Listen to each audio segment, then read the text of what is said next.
It's perfectly normal to be angry after a divorce. You've just been through a trauma and you need to heal.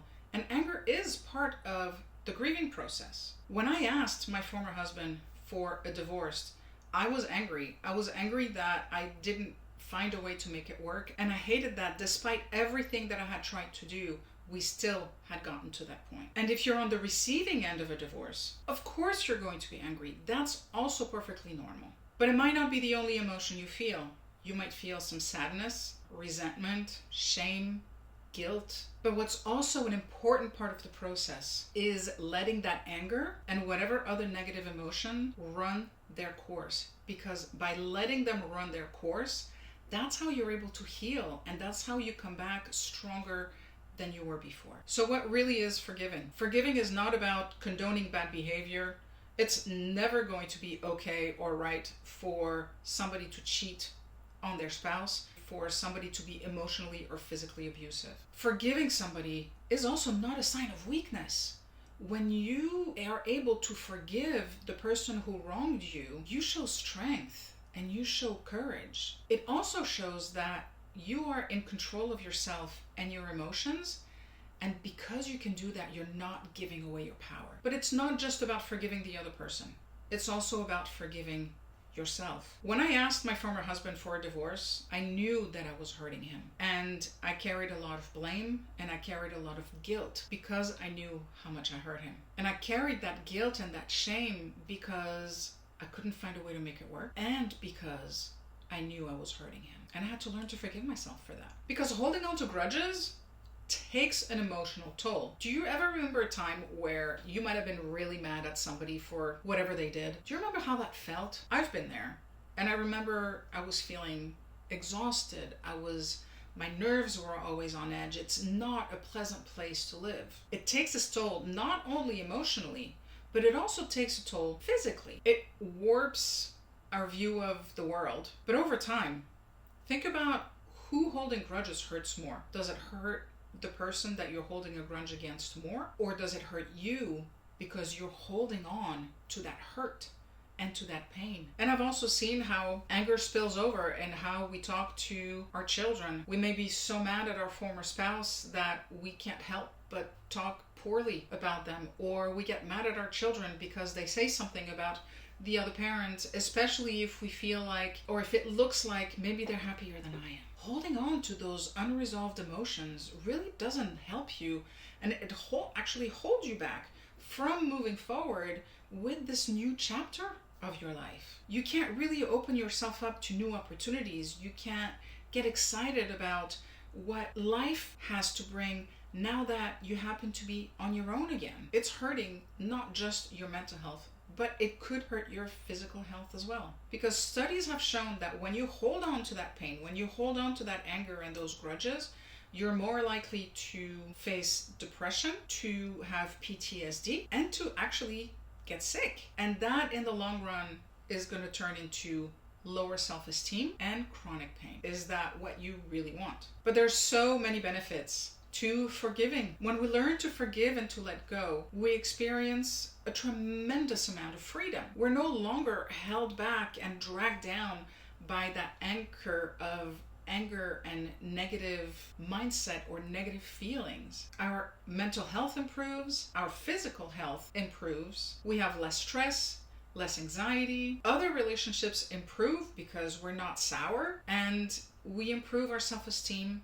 And we also open up the door for personal growth and self-improvement. And how about a more positive outlook on life? That said, along with forgiving somebody else, you have to be able to forgive yourself. It really is counterproductive to walk around beating yourself up. We've all done this where, we'll self-flagellate. Who does it benefit? It doesn't benefit anyone. It does you no good, and it does you, in the context of your other relationships, no good either. So what's the point? The best thing that you can do is to release the anger, to release the resentment, the blame, the shame, the guilt, all of those things, so that you can move on in a way that is positive and constructive, so you can rebuild your life in the way that you want to rebuild your life. So how do you do that? Well, there are 5 things that you can do that are going to help you to move forward. So the first thing is acknowledging your feelings.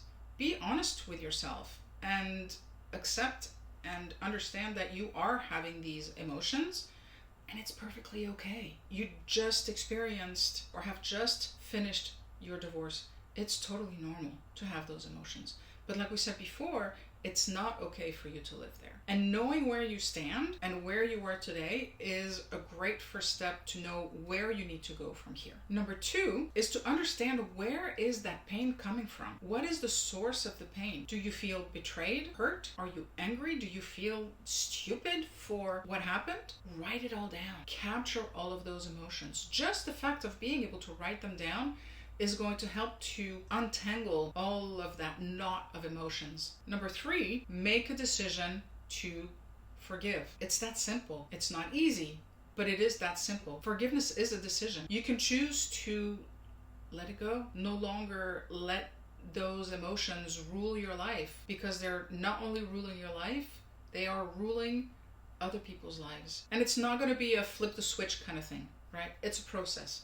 It takes time. You just have to chip away at it little by little to eventually get to the outcome that you're looking for. Number 4, which might be a little bit more difficult to do depending on where you are in the process, is really trying to empathize with your partner. Try to see where they might have been coming from. What might they be thinking, or what could they have felt? Being able to step into their shoes is going to give you a greater understanding of the dynamic in the relationship, and it's also going to open up the door for you to show a little bit of compassion. Just like you need to show yourself some compassion, it's important for you to show your ex-partner some compassion as well. And last but not least, release and let go. Let that stuff go. You don't need it in your life because it keeps you trapped. It keeps you in a box. And you have many resources available to be able to let that go, whether it's journaling, meditating, seeking professional help, whatever it is. Find a way that works for you so you can just release it, let it go, and move on. Okay, so you've done the work. What's next? Setting boundaries, because you need to protect your peace. You can focus on more positive things, your personal growth, how you can engage with your kids in a different way if you have children, how you can engage with your community, your friends in a different way, because you're not holding on to all that anger and all that rage. And the thing is, when you're holding on to your emotions, you're actually not emotionally available for the people in your life and who you want to be close with and connected with. So I encourage you to really take that first step to forgiveness, and to forgive not just them, but forgive yourself. We're all human. We all make mistakes, and it's okay.